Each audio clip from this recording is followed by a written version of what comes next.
भरोसे को कुछ लोग पल में तोड़ जाते हैं, गहरे रिश्ते भी विश्वासघात कर छोड़ जाते हैं। ये गजल तो आपने सुनी ही होगी। फिरोजाबाद की रहने वाली खुशबू ने इसे सच साबित कर दिया। ये कहानी पति पत्नी के रिश्ते को शर्मसार करने वाली है। दिल्ली की नई बस्ती ओखला के रहने वाले कपिल चंद्र की शादी सन 2015 में खुशबू के साथ हुई थी। कपिल की गृहस्थी हंसी खुशी से चल रही थी। करीब 3 साल पहले जैसे उसके परिवार को नजर लग गई।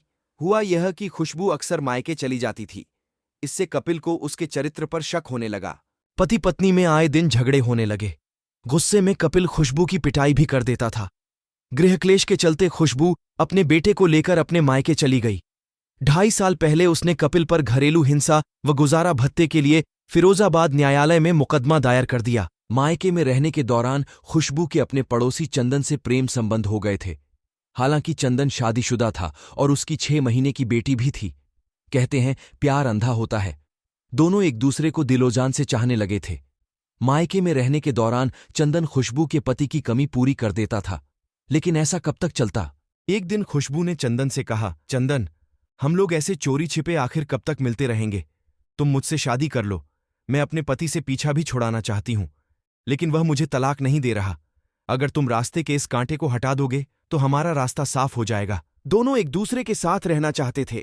चंदन को खुशबू की सलाह अच्छी लगी। इसके बाद खुशबू व उसके प्रेमी चंदन ने मिलकर एक षड्यंत्र रचा। खुशबू ने चंदन को बता दिया था कि कपिल हर महीने मुकदमे की तारीख पर फिरोजाबाद कोर्ट में आता है। 10 फरवरी को अगली तारीख है, वह उस दिन तारीख पर जरूर आएगा, तभी उसका काम तमाम कर देंगे। कपिल 10 फरवरी को कोर्ट में अपनी तारीख के लिए आया। कोर्ट में खुशबू व कपिल के बीच बातचीत हो जाती थी। कोर्ट में तारीख हो जाने के बाद खुशबू ने अपने पति को बताया कि अपने बेटे जिगर की तबीयत ठीक नहीं है, वह तुम्हें बहुत याद करता है, उससे एक बार मिल लो। अपने कलेजे के टुकड़े की बीमारी की बात सुनकर कपिल परेशान हो गया और तारीख के बाद खुशबू के साथ अपने ससुराल पहुंचा। कपिल शराब पीने का शौकीन था। खुशबू के प्रेमी व उसके दोस्त ने कपिल को शराब पार्टी पर आमंत्रित किया। शाम को ज्यादा शराब पीने से कपिल नशे में चूर होकर गिर पड़ा। कपिल के गिरते ही खुशबू ने उसके हाथ पकड़े और प्रेमी चंदन व उसके साथी प्रमोद ने साथ लाई रस्सी से कपिल के हाथ बांधने के बाद उसके सिर पर मोटे सरिया से प्रहार कर उसकी हत्या कर दी। कपिल की हत्या इतनी सावधानी से की गई थी कि पड़ोसियों को भी भनक नहीं लगी। हत्या के बाद उसी रात उसके शव को मोटरसाइकिल से ले जाकर बाईपास के किनारे स्थित नाले में डाल दिया गया। 15 फरवरी को शव से दुर्गंध आने पर लोगों का ध्यान उधर गया। पुलिस ने तीनों हत्यारोपियों को गिरफ्तार करने के बाद न्यायालय में पेश किया, जहां से तीनों को जेल भेज दिया गया।